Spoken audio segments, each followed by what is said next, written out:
الحمد لله الحمد لله نحمده ونستعينه ونستغفره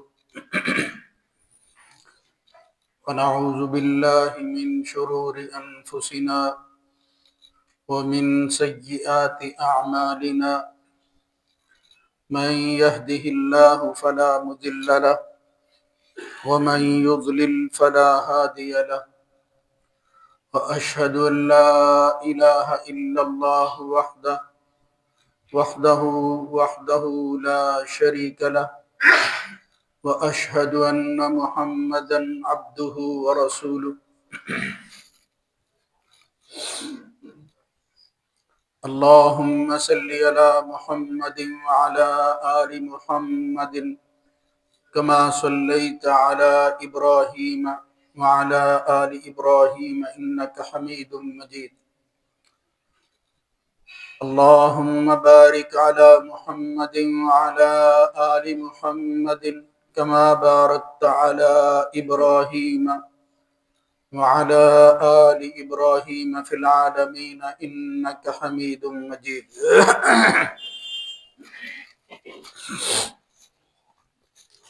أما بعد فإن خير الحديث كتاب الله وخير الهدى هدى محمد صلى الله عليه وآله وسلم وشر الأمور محدثاتها وكل محدثة بدعة وكل بدعة ضلالة وكل ضلالة في النار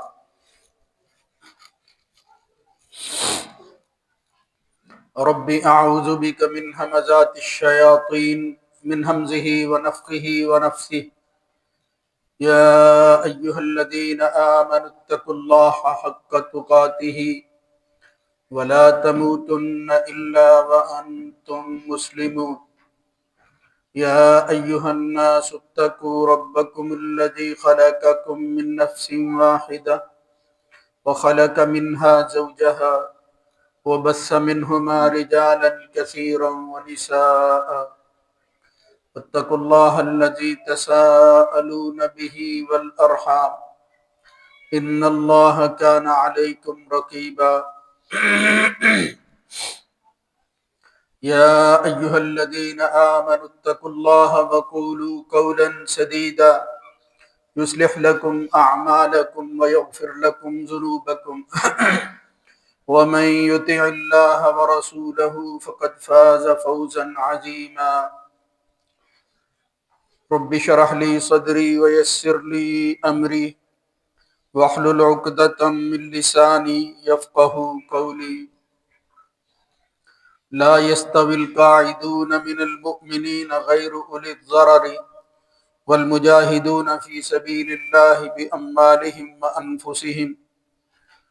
فضل الله المجاهدين بأموالهم وأنفسهم على القاعدين درجة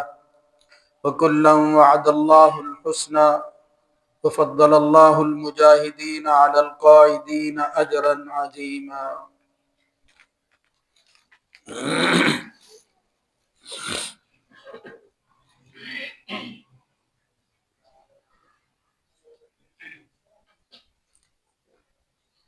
مومنوں میں سے عذر کے بغیر بیٹھے رہنے والے اور اللہ کے راستے میں اپنے مالوں اور جانوں سے جہاد کرنے والے برابر نہیں ہو سکتے۔ اللہ نے جہاد کرنے والے مالوں اور جانوں کے ساتھ لوگوں کو فضیلت دے دی ہے، بیٹھے رہ جانے والے لوگوں پر ایک درجہ کے اعتبار سے، مگر سب کے ساتھ اللہ نے اچھائی ہی کا وعدہ کیا ہے۔ جو لوگ جہاد کرنے والے ہیں ان بیٹھے رہنے والے لوگوں کے مقابلہ میں ان کے لیے تو بہت بڑا اجر ہے جو اللہ نے تیار کیا۔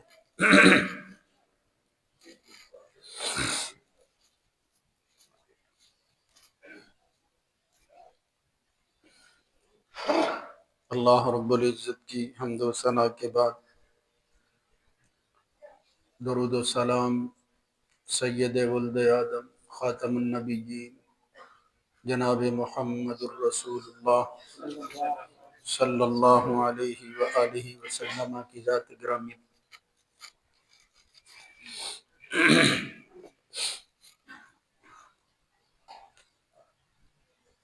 سورہ نساء کی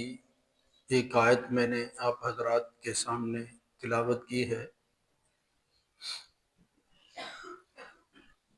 بظاہر تو اس کے الفاظ میں جہاد اور اس کی فضیلت ہی کا بیان ہے، لیکن اس کے ضمن میں ایک لفظ استعمال ہوا ہے جس کی مناسبت سے میں نے یہ آیت تلاوت کی ہے، اور اس سے متعلقہ چند گزارشات آپ حضرات کے سامنے رکھنے کی کوشش کرتا ہوں۔ وہ لفظ ہے غیر اولی الضرر، جس کا مطلب یہ ہے کہ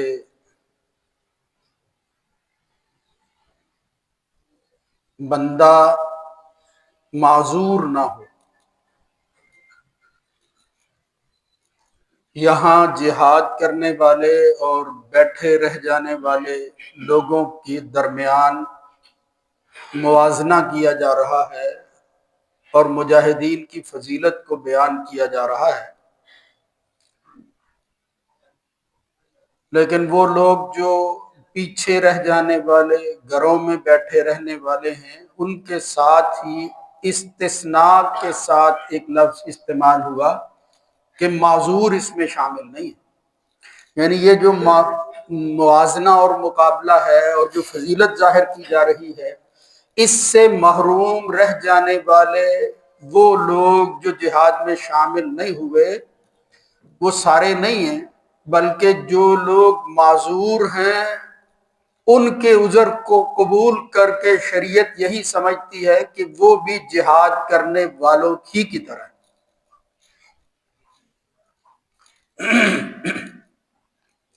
یہ معذوری شریعت اسلامیہ کے ہاں قابل قبول ہے، اور اس کی وجہ سے بہت سے ایسے کام ہیں کہ جو انسان کر نہیں سکتا، کرنے کی خواہش اس کی ضرور ہوتی، مگر اس کی اس خواہش کا اللہ یہ احترام کرتا ہے کہ وہ کام نہ کرنے کے باوجود ان کو اجر میں اسی طرح کا ثواب مل جاتا ہے جس طرح کرنے والے کو۔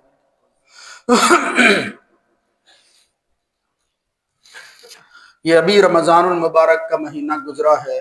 سعادتوں برکتوں والا مہینہ، اللہ تعالیٰ کے قرب کے حصول کا ذریعہ بننے والا مہینہ۔ اس میں دیگر عبادتوں کے ساتھ جو بندہ بڑا کام کرتا ہے وہ اللہ کے لیے صبح سے لے کر شام تک کھانے پینے سے اپنے آپ کو دور رکھتا ہے، ایک پابندی ہے جس کو قبول کر لیتا ہے۔ نبی کریم صلی اللہ علیہ وسلم نے ایک حدیث قدسی کے حوالہ سے فرمایا کہ یہ اتنا بڑا عمل ہے روزہ کہ اس کی جزا کے بارے میں اللہ نے اخفا رکھا ہے، فَإِنَّهُ إِلَّا الصَّوْمُ، یعنی کُلُّ عَمَلِ ابْنِ آدَمَ يُضَاعَفُ الْحَسَنَاتُ، ہر نیکی جو ہے وہ بڑھتے بڑھتے 700 گنا تک پہنچتی ہے، مگر اس میں روزہ شامل نہیں ہوتا، إِلَّا الصَّوْمُ۔ فرمایا فَإِنَّهُ لِي وَأَنَا أَجْزِي بِهِ، وہ میرے لیے ہے اور میں ہی اس کا بدلہ دوں گا۔ یہ معلوم ہوتا ہے خاص طور پر فرضی روزوں کی بات ہے بالخصوص، ورنہ دوسری جگہ پر صحیح روایتوں میں رسول اللہ صلی اللہ علیہ وسلم نے فرمایا من صام یوما فی سبیل اللہ، اگر کوئی اللہ کے راستے میں ایک روزہ رکھتا ہے، ایک دن، بعد اللہ بینہ وبین النار 70 خریفا، تو اللہ تعالیٰ اور اس کے اور جہنم کے درمیان، یہ جہنم کی آگ کے درمیان 70 سال کا فاصلہ جو ہے وہ بوجھ اور دوری کا پیدا کر دیتا ہے، دور ہو جاتا ہے جہنم کی آگ سے ایک دن روزہ رکھنا۔ تو اس سے معلوم ہوتا ہے کہ بظاہر عام روزے کی اتنی فضیلت ہے، اتنا مقام ہے۔ تو یہ باتیں سن کر وہ آدمی جو یہ عمل کرتا تھا اب نہیں کر سکتا، اس کے دل میں خیال آتا ہے، وہ شریعت کے بتائے ہوئے طریقے کو اپنا کر اس کا فدیہ بھی ادا کر دیتا ہے، مگر دل کے اندر خواہش تو ضرور ہوتی ہے کہ کاش میں بھی رکھنے والے یا کرنے والے لوگوں کے ساتھ شامل ہو جاتا۔ اس محرومی کی وجہ سے ہم جتنا بھی شکر ادا کریں کم ہے کہ اس کی اس خواہش کا اتنا احترام کیا گیا ہے کہ اس کے عذر کو قبول کر لیا گیا، جس طرح یہ جہاد میں پیچھے رہ جانے والے لوگوں کے عذر کو قبول کر لیا گیا۔ غزوہ تبوک کی بات ہے، صحیح روایتوں میں آ رہا ہے،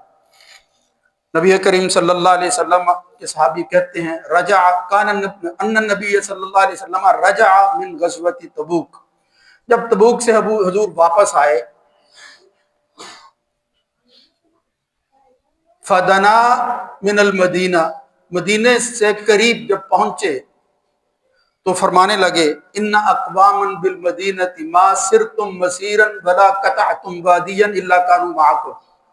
کہ بھئی بہت سے لوگ یہ ہیں کہ جب تم سفر کر رہے ہوتے ہو یا تم وادیاں طے کر رہے تھے تو وہ لوگ مدینے میں رہنے کے باوجود تمہارے ساتھ شامل تھے۔ انہوں نے کہا یا رسول اللہ وہم بالمدینہ، تو مدینے میں تھے ہمارے ساتھ کیسے؟ تو فرمایا وہم بالمدینۃ حبسہم العذر، وہ اگرچہ مدینہ میں تھے لیکن ان کے مدینہ میں رہنے کی وجہ عذر تھا، مجبوری تھی ان کی، وہ عذر شریعت نے قبول کیا ہے اور وہ تمہیں نظر نہیں آتے، مگر اللہ کے ہاں وہ بالکل اسی طرح ہے جس طرح تم سفر کر رہے ہو وہ بھی تمہارے ساتھ شامل ہے،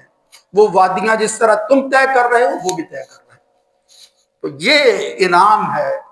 مالک الملک کا کہ اللہ تعالیٰ انسان کی نیت پر جو ہے وہ فیصلے کرتا ہے، اور اگر عذر بھی ایسا ہو جو بہانہ نہ ہو، عذر کا معنی بہانہ نہیں ہوتا، مطلب معقول جائز وجہ جس کی وجہ سے اس عمل کو کرنے کی سخت نہ ہو، خواہش ضرور ہو، جس طرح یہ جہاد ہی لے لیں، یہاں جو بات بیان کی گئی ہے یہ اگرچہ ذرا تفصیل طلب مسئلہ ہے کہ جہاد تو فرض ہے، ہر آدمی پر فرض ہے، تو یہ ایک خاص کیفیت ہے جس میں نفیر عام جسے کہتے ہیں وہ نہیں ہوتا، تو اس میں آپشن موجود ہوتا ہے، فرض کفایہ کی صورت میں خلیفہ اور حاکم وقت کہتا ہے کہ اس کا تذکرہ جو ہے وہ ہو رہا ہے، تو اس کے متعلق بھی فرمایا اگر کوئی شخص اس کی خواہش ہی نہیں رکھتا، نیت ہی نہیں کرتا، وہ تو نفاق کی موت مرتا ہے، یعنی اتنا سخت شدت والا معاملہ ہے۔ بالکل اسی طرح یہ روزہ جو ہے اتنا بڑا عمل ہے، اتنی بڑی جزا ہے، اتنا بڑا بدلہ جو ہے اس کا وعدہ دلایا گیا ہے، تو انسان کی خواہش جو ہے وہ تو یقیناً پھر یہی ہوتی ہے کہ وہ روزہ رکھے۔ رسول اللہ صلی اللہ علیہ وسلم کی ایک حدیث ہے، مشہور حدیث ہے، صحیح حدیث ہے، جس میں اللہ کے رسول صلی اللہ علیہ وسلم نے فرمایا اذا مریض العبد او سافر، جب بندہ بیمار ہو جاتا ہے، یہ مسافر ہو، یہی دو شکلیں ہیں روزہ نہ رکھنے کی، جہاں روزے کے احکامات بیان ہوئے وہاں بھی یہی ہے، فمن کان منکم مریضا او علی سفر فعدۃ من ایام اخر، دوسرے دنوں میں مریض اور مسافر وہ پورے کرے، یعنی اگر وقتی طور پر یہ دونوں کام جو ہے وہ ہو گئے، بیماری ایسی ہے کہ وہ اتنی طویل نہیں ہے یا ایسی نہیں ہے کہ جس کی وجہ سے انسان کو صحت جو ہے اس کا حاصل ہونا اور عمل کرنا جو ہے وہ ناممکن ہو گیا، یہ نہیں ہے، تو پھر فرمایا بعد میں وہ گنتی پوری کر، اسے پوری کرنی ہوگی، فرض ہے وہ اس پر۔ تو یہاں بھی فرمایا رسول اللہ صلی اللہ علیہ وسلم نے کہ جب بندہ بیمار ہو جاتا ہے، سفر میں ہوتا ہے، کتب اللہ علیہ، تو اللہ تعالیٰ اس کے لیے لکھ دیتا ہے ما کان یعمل مقیما صحیحا، کہ جب وہ مقیم اور صحت کی حالت کے اندر یہ کام کرتا تھا، اب عذر کے لاحق ہونے کی وجہ سے وہ محروم ہو گیا ہے، تو اللہ رب العزت اس کی اس محرومی کو یہ شرف بخشتا ہے کہ تیری نیت کی وجہ سے، تیری خواہش کی وجہ سے، یا تیرے سابقہ اعمال کی وجہ سے تیرا یہ عمل نہ کرنا اللہ کے ہاں نفی کی صورت کے اندر نہیں بلکہ اس بات کی شکل میں لکھتا ہے کہ جو بندہ مریض ہو یا مسافر ہو کام نہ کر سکتا ہو، جب وہ مریض اور مسافر نہیں تھا وہ کام کرتا تھا۔ یعنی اصل بات یہ ہے کہ جب آدمی کے اندر صلاحیت ہو تو پھر وہ کام کرے، پھر پیچھے نہ رہے، پھر تگ و دو کرتا رہے۔ تو جب پھر وہ معذور ہو جائے گا، وہ کام نہیں کر پائے گا، تو اللہ تعالیٰ اس کو اتنا ہی ثواب دے گا جتنا وہ پہلے اس عذر کے نہ ہونے پر کام کیا کرتا تھا اور ثواب حاصل کیا کرتا۔ بالکل وہی ما کان یعمل مقیما صحیحا۔ ایک تو بڑی بات جو ہے وہ یہ تھی۔ اب اس کے ساتھ ہی آپ دیکھیں کہ وہ شخص یا اس کے علاوہ دوسرا بھی شامل ہو جائے، اگر معذور ہو یا معذور کے علاوہ دوسرا شامل ہونا چاہے، کہ روزے جیسا عمل کر نہیں سکتا، روزہ رکھا نہیں ہے، لیکن قربان جائیں کہ ثواب اس کو روزے ہی کا مل جائے گا۔ قیام کر نہیں سکتا، ثواب اور اجر جو ہے وہ قیام اللیل ہی کا مل جائے گا۔ کچھ ایسے اعمال ہیں، ان میں سے دو بڑے عمل نبی کریم صلی اللہ علیہ وسلم نے فرمایا، الساعی علی الارملۃ والمسکین کالساعی فی سبیل اللہ۔ وہ شخص جو کسی بیوہ یا مسکین کے لیے جد و جہد کرتا ہے، ان کی ضرورتوں کا خیال کرتا ہے، ان کی ضرورتوں کو پورا کرنے کے لیے اپنی توانائیاں صرف کرتا ہے جس طرح کر سکتا ہے۔ بیوہ ہے، اب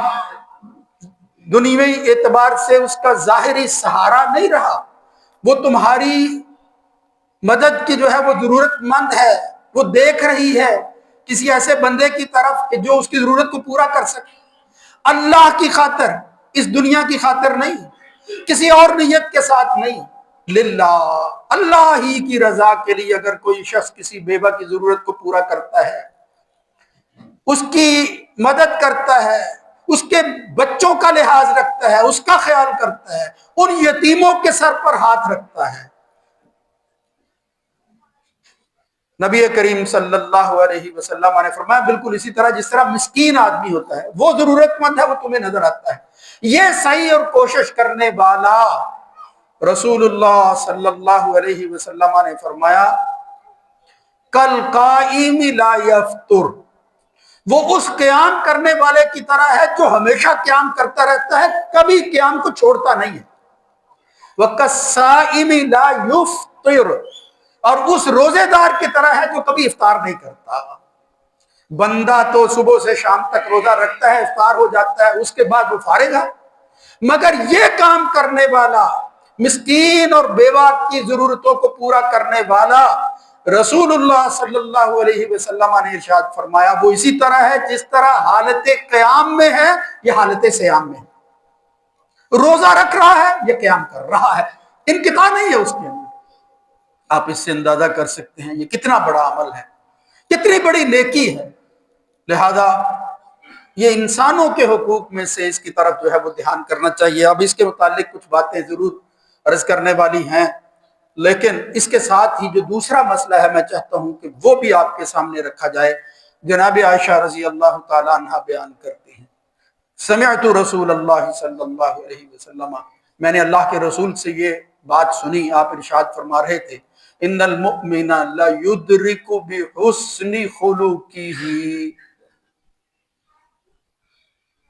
درجۃ قائم اللیل وصائم النہار،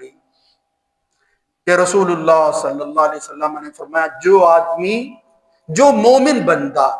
حسن اخلاق کا مالک ہو، اچھا اخلاق ہو، اس کا برتاؤ بتاتا ہو کہ یہ مومن ہے، اس کے رویوں کے اندر ایمان کی جھلک نظر آتی ہے، تو وہ شخص قائم اللیل اور صائم النہار کے درجہ پر پہنچ جاتا ہے، اس کو درجہ کے اعتبار سے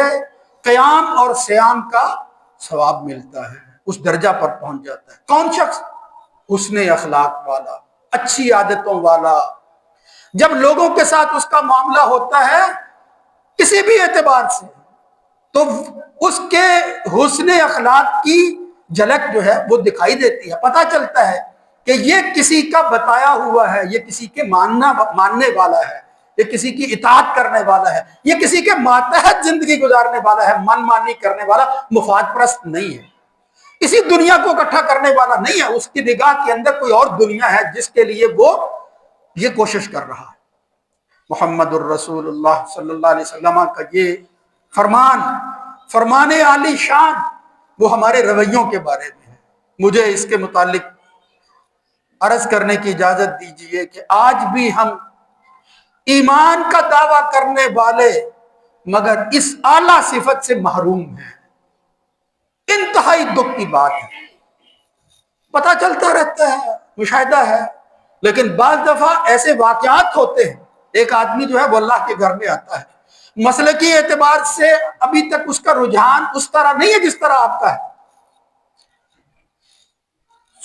واضح بات ہے، وہ رفع الیدین نہیں کرتا، وہ فاتحہ اس طرح نہیں پڑھتا، اس کا نماز کے اندر جو ہے طریقہ کار آپ جیسا نہیں ہے، اس کو جو سمجھ آئی ہے، مگر وہ اللہ کے گھر میں تو آ گیا ہے، آپ کے ساتھ تو شامل ہو گیا ہے، بھئی اس کی قربانی تو دیکھو وہ کیا کر رہا ہے۔ اور پھر دوسری بات یہ ہے کہ ان المساجد للہ، یہ مسجدیں اللہ کی ہیں، یہ انسانوں کی نہیں۔ جب وہ معاملہ اللہ ہی کے ساتھ رکھ رہا ہے، آپ سمجھتے ہیں کہ اس کا طریقہ کار قرآن و سنت کے مطابق نہیں ہے، آپ کے بقول، آپ کے ذہن میں جو بات ہے اگر آپ سمجھانا چاہتے ہیں تو رسول اللہ صلی اللہ علیہ وسلم کا طریقہ اپناؤ نا۔ اللہ کے رسول دین کس طرح پہنچاتے تھے؟ کیا وہ لوگوں کے ساتھ اسی طرح زیادتی کرتے تھے جس طرح ہم کرتے ہیں؟ بھئی اگر تو میرے ساتھ جو ہے وہ قدم سے قدم ملائے گا تو تجھے اپنے ساتھ رکھوں گا، ورنہ تو الگ ہو جا، یہ تیری شلوار جو ہے وہ ٹخنوں سے نیچے، اور پھر اس انداز سے کپڑوں کو کھینچ کھینچ کر اور پھر اپنے ساتھ ملانا، تو ظاہری اعتبار سے تو وہ تمہارے ساتھ مل جائے گا، دل سے متنفر ہو جائے گا، دور چلا جائے گا وہ کہ میں کہاں پھنس گیا ہوں۔ میرے بھائیوں، کس نبی کے دم بھرتے ہو؟ کبھی غور کیا ہے اس محمد الرسول اللہ صلی اللہ علیہ وسلم کی تبلیغ پر، آپ کے حسن اخلاق پر؟ جن کے حسن اخلاق کے بارے میں حضرت عائشہ سے پوچھا گیا تو پوچھنے والے کو جواب دیا، جناب عائشہ نے پوچھا کہ رسول اللہ کا اخلاق کیا تھا، تو کہا تم نے قرآن نہیں پڑھا؟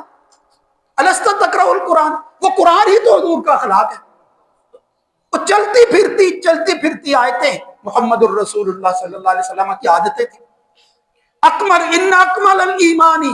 ایمان کے اندر کامل ترین بندہ وہ ہے، اکمل الایمان، کامل ایمان والا وہ ہے، احسنہم خلقا، جس کا اخلاق اچھا ہے۔ اخلاق اچھا نہیں ہے، کاملیت نہیں ہے اس کے اندر، کتنا بھی دعویٰ کرتا رہے موحد ہوں میں،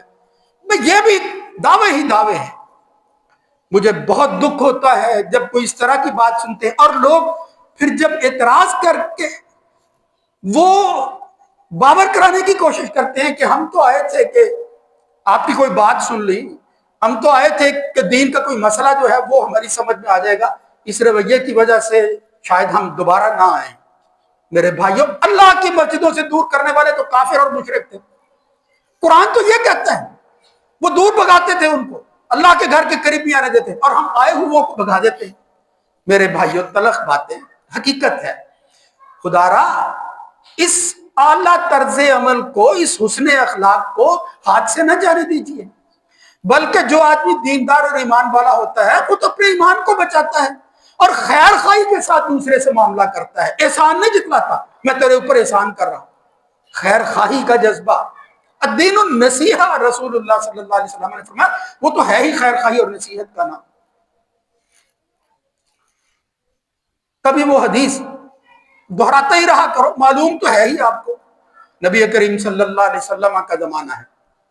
حضرت انس رضی اللہ تعالیٰ عنہ بیان کرتے ہیں، ہم رسول اللہ صلی اللہ علیہ وسلم کے ساتھ مسجد میں تھے، مسجد رسول ہے، اس جاء اعرابی فقام یبول فی المسجد، ایک عربی دیہاتی اجڑ آدمی، نامعلوم آدمی، پتہ نہیں ہے اس کو معاملات کا، مسجد رسول میں آتا ہے اور کھڑا ہو کر مسجد میں پیشاب شروع کر دیتا، پیشاب کر رہا ہے۔ قال اصحاب رسول اللہ صلی اللہ علیہ وسلم مہ، اصحاب رسول کہتے ہو خدا کا خوف کرو، چھوڑ، یہ کیا کر رہے ہو؟ دوسری طرف دیکھو، اس جہان کا سردار، وہ جس کی مسجد تھی، جس کی نسبت سے فخر ہے ہمیں کہ وہ اللہ کے رسول کی مسجد تھی، عام مسجدوں سے عظیم تر مقام تھا وہ، وہاں تو نماز پڑھنا بھی دوسری مسجدوں سے زیادہ فضیلت والا ہے۔ کیا اعلیٰ اخلاق کے مالک تھے نبی کریم صلی اللہ علیہ وسلم۔ پیشاب کر رہے آدمی کو صحاب نے جب روکنے کی کوشش کی تو کہا لا تضربوہ دعوہ، اس کو پیشاب کرتے ہوئے روکو نہیں، چھوڑ دو اس کو، دعوہ چھوڑ دو اس کو تکلیف نہ پہنچاؤ، اس حالت کے اندر اس کو روکنا چھوڑ دو، اس کو جو کر رہا ہے کرنے دو۔ آپ مجھے بتاؤ ہم میں سے کوئی برداشت کرے گا؟ یہاں تو پیشاب بچہ کوئی کر لے تو ہم برداشت نہیں کریں گے، سو جو ہے وہ تانے سناتے ہیں ہم اس کے والدین اور اس کے لانے والے کو۔ محمد الرسول اللہ صلی اللہ علیہ وسلم کیا کہہ رہے ہیں؟ لا تزریمو، نہ جھڑکو اسے، نہ اس کا پیشاب روکو، منقطع نہ کرو، دعوہ چھوڑ دو، فترکوہ، انہوں نے چھوڑ دیا، رسول اللہ صلی اللہ علیہ وسلم کے کہنے پر چھوڑا انہوں نے۔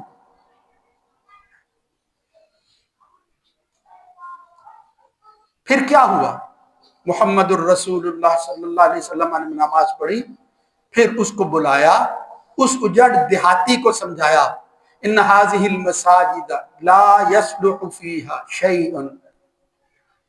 یا لا يصلح فيها، یا لا تصلح فيها شيء، مختلف لفظ جو ہیں وہ آتے ہیں۔ رسول اللہ صلی اللہ علیہ وسلم نے فرمایا کہ ان مساجد کے اندر جب آدمی آتا ہے تو یہاں من حاضل بولی والقذر، یہ گندگی اور پیشاب کرنا جو ہے یہ مناسب نہیں ہے۔ یا یوں فرمایا کہ اللہ کے گھر گندگی اور پیشاب کرنے کے لیے نہیں ہوتے، یہ تو پاکیزگی والی جگہ ہے۔ سمجھایا اسے بڑے پیار کے ساتھ، اور ساتھ ہی کہا الا لذکر اللہ والصلاۃ وقراءۃ القرآن، اللہ کے بندے یہ اللہ کی یاد کے لیے ہوتا ہے، نماز کے لیے مقام ہے، یہاں جو ہے وہ آدمی قرآن کی تلاوت کرتا ہے، یہ کام نہیں کیا جاتا۔ بس اتنی سی بات کی رسول اللہ صلی اللہ علیہ وسلم نے۔ وہ کہتے ہیں کہ پھر اس کے بعد آپ نے امر رجلا وجاء بدلو من ماء، ایک آدمی کو حکم دیا، وہ پانی کا ڈول لے کر آیا، فشنہ علیہ، اور اس پر پانی بہا دیا گیا، معاملہ ختم ہو گیا، ختم ہو گیا ہے۔ آپ اندازہ کریں نبی کریم صلی اللہ علیہ وسلم کا سمجھانے کا انداز، خلق رسول کیا تھا۔ بلکہ اس سے بھی زیادہ، بس میں ایک دو منٹوں میں وہ بھی بتا دوں، بالکل صحیح حدیث جو ہے وہ نبی کریم صلی اللہ علیہ وسلم کی، وہ تو کچھ اور بتاتی۔ معاویہ بن حکم اتنے نئے بندے دین اور اسلام اور ایمان کی طرف آئے، پتہ نہیں تھا زیادہ۔ وہ کہتے ہیں عطس رجل من القوم، لوگوں میں سے ایک آدمی نے جو ہے وہ چھینک لی، چھینک لیتا ہے بندہ، تو اس کے بعد جو معلومات تھی اس کے مطابق انہوں نے کہا یرحمک اللہ، اس کی چھینک کو سن کر کہتے ہیں یرحمک اللہ، فرمى القوم بابصارهم، لوگ جو ہے وہ گھورنے لگے۔ تو میں نے ان سے کہا ما شأنکم تنتظرون الی، مجھے کیوں گھور رہے ہو، کیا ہوا ہے؟ فجعلوا یضربون بایدیہم الی افخاذہم، پھر انہوں نے جو ہے وہ اپنی رانوں پر اپنے ہاتھ مارے۔ مطلب کیا تھا؟ فرأیتہم فاذا رأیتہم یصمتوننی، مجھے پتا چل گیا کہ وہ مجھے خاموش کروا رہے ہیں کہ نماز میں بولا نہیں کرتے، لیکنی سکت، میں خاموش ہو گیا، نماز ہی میں بول رہے تھے، کہہ رہے تھے بھئی تمہیں کیا ہو گیا ہے۔ فلما صرف رسول اللہ صلی اللہ علیہ وسلم، رسول اللہ صلی اللہ علیہ وسلم نے سلام پھیرا، نماز ختم ہوئی، وہ کہتے ہیں فبی ابی ہوا و امی، میں قربان جاؤں اس شخص پر، میرے ماں باپ قربان ہو جائیں، ما رأیت معلما قبلہ ولا بعدہ احسن تعلیما منہ، میں نے جو کچھ سیکھا اور جو تعلیم دی رسول اللہ صلی اللہ علیہ وسلم نے، جو انداز اختیار کیا، اللہ کی قسم نہ پہلے کبھی اس طرح کا معلم دیکھا تھا نہ بعد میں کبھی دیکھا۔ کیا شخص تھا وہ؟ بول رہا ہے ایک آدمی، نماز کے اندر ہے۔ نبی کریم صلی اللہ علیہ وسلم نے پھر وہاں اس کو سمجھایا کہ یہ جو نماز ہے اس میں کلام ناس جائز نہیں ہے، یعنی لوگوں سے باتیں نہیں کی جاتی،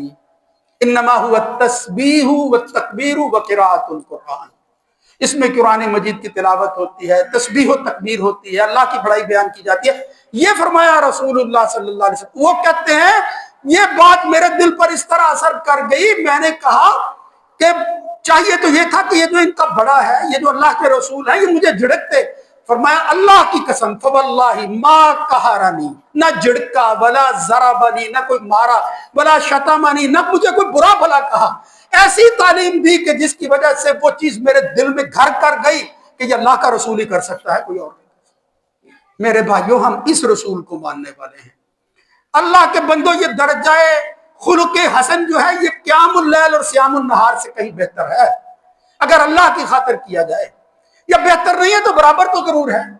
بس میرے یہ الفاظ جو ہیں تھوڑے ہی ہیں، ان کو بہت سمجھو۔ اللہ کے بندوں کبھی اللہ کے گھر میں آنے والوں کو مسلکی اختلاف کی وجہ سے دور نہ کرو۔ یہ کلمہ پڑھنے والے مسلمان اگر اسی پر ہم فیصلہ کریں کہ تیری نماز نہیں ہوئی، بھئی ہم کون ہوتے ہیں کسی کے بارے میں کہنے تیری نماز نہیں ہوئی، ہماری نمازوں کا کیا حال ہے؟ بھئی اس کی تو پتہ نہیں ہوگی یا نہیں، تیری نہیں رہی ہے۔ تیرے ساتھ جو کچھ ہو گیا ہے اللہ کے بندے، تو نے کیا طریقہ اختیار کیا ہے؟ تو بھول گیا ہے اس بات، کس بات؟ فَلَا تُزَكُّوا أَنفُسَكُمْ هُوَ أَعْلَمُ بِمَنِ اتَّقَىٰ۔ اپنی جو ہے وہ پاکیزگی، اپنے نفس کو جو ہے وہ پاک صاف سمجھنا، اس تزکیے ہی کے اندر جو ہے وہ دوسروں کو برا بھلا کہتے رہنا۔ اللہ جانتا ہے کہ متقی کون ہے، اپنے تقوی کے ڈنڈورے پیٹتے رہتے ہیں۔ فَلَا تُزَكُّوا أَنفُسَكُمْ هُوَ أَعْلَمُ بِمَنِ اتَّقَىٰ۔ میرے بھائیوں یہ درجات، یہ جو معذوری کا مسئلہ ہے، اسی کے ذیل کے اندر یہ جو دو بڑے عمل ہیں یہ انسان کرتا ہے، روزہ نہیں رکھتا، قیام نہیں کرتا، اللہ رب العزت ثواب عطا فرماتا ہے۔ اللہ تعالی ہمارے رویوں کے اندر وہ جھلک جو ہے وہ پیدا کرے جو ایمان کا تقاضا ہے۔ یا اللہ ہمیں صحیح مومن اور مسلمان بنا، اور ہماری جو غلطی ہے اے اللہ ہمیں اس کی اصلاح کرنے کی توفیق نصیب فرما۔ جن بھائیوں کو کوئی اس طرح کا خدشہ ہوتا ہے، اللہ کی خاطر اگر وہ آتے ہیں، اس کو اللہ ہی کی خاطر برداشت کر لے۔ میں ان سے مخاطب ہوں کہ اگر آپ کے ساتھ کوئی بھائی اس طرح کا رویہ اختیار کرتا ہے، وہ بھی انسان ہے، اس نے اپنے طور پر جو سمجھا، اس نے کہا کہ یہ میرا حق ہے، فرض ہے، میں ایک سچائی پر ہوں، اپنے طور پر میں سچائی کو دوسری طرف جو ہے وہ منتقل کرنا چاہتا ہوں۔ اگر اس کا انداز درست نہیں ہے تو آپ دل بڑا کریں، اللہ کے گھر میں آئیں، اس کو آباد کریں۔ اللہ رب العزت جو ہے وہ ہم سب کو صحیح سمجھ جو ہے وہ نصیب فرمائے۔ اقول قولی ھذا استغفر اللہ لی ولکم۔